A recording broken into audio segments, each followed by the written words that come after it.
Bonjour à tous, alors aujourd'hui on se retrouve pour une nouvelle vidéo sur le thème l'IA peut-elle remplacer le juge? Alors commençons. Donc imagine, on est dans un monde dans lequel ton procès n'est plus jugé par un être humain, par un juge normal comme on le connaît aujourd'hui, mais par une intelligence artificielle.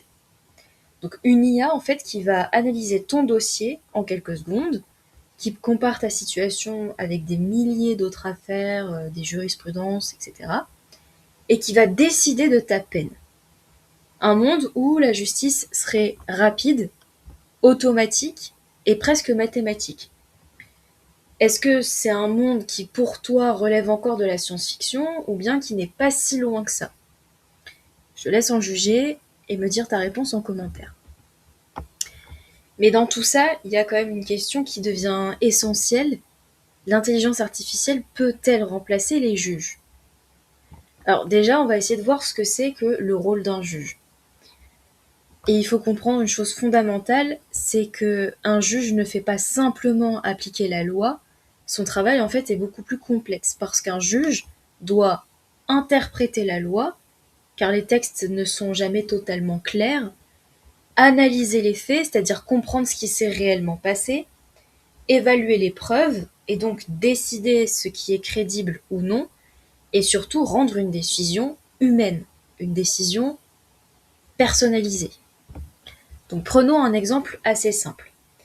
Deux personnes qui commettent exactement le même acte sur le papier. Mais dans la réalité, l'une agit par nécessité et l'autre agit dans une logique frauduleuse organisée. Juridiquement, les faits peuvent sembler proches, mais moralement et humainement, ils sont assez différents. Et c'est là que réside un point essentiel.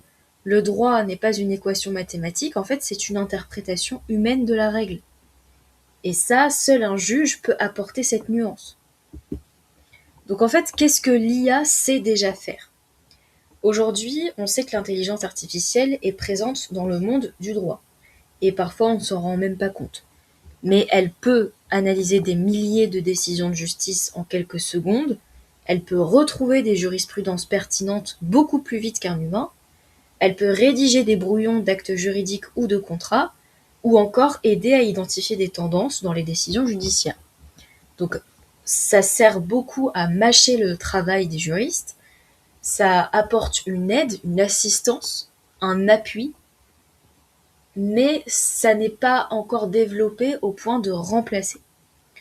Dans certains systèmes juridiques étrangers, on trouve aussi des outils algorithmiques qui sont utilisés pour évaluer les risques de récidive, par exemple, pour orienter certaines décisions administratives, ou encore pour assister les magistrats dans la préparation des dossiers.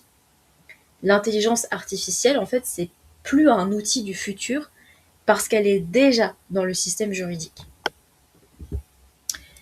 Pour autant, est-ce qu'elle peut être un juge? Et là, on arrive à la vraie question de départ. Un juge ne fait pas que traiter de l'information. Il doit interpréter des notions qui sont floues. Parce que la loi utilise énormément de termes un peu flous et vagues comme raisonnable, proportionné ou encore de bonne foi. Ce ne sont pas des concepts mathématiques qu'une IA peut comprendre, ce sont des notions juridiques mais aussi humaines qui dépendent d'un contexte. En fait, il faut comprendre les situations humaines parce que deux infractions identiques peuvent cacher des réalités qui sont totalement différentes. Il y a une grosse différence entre un vol pour survivre, voler de la nourriture ou voler du pain, et un vol organisé dans une logique criminelle. Et la question devient alors, est-ce qu'une IA peut-elle réellement comprendre une intention humaine? Aujourd'hui, la réponse est très difficile. L'IA n'a pas de conscience, donc en principe, ce qui relève de notre conscience humaine n'est pas censé être accessible pour elle. Et rendre une décision équitable, c'est aussi l'enjeu. Le juge a un pouvoir fondamental, c'est d'adapter la règle de droit à la réalité humaine. C'est ce qu'on appelle l'équité judiciaire. Et ça, c'est précisément ce qui rend la justice plus humaine, justement.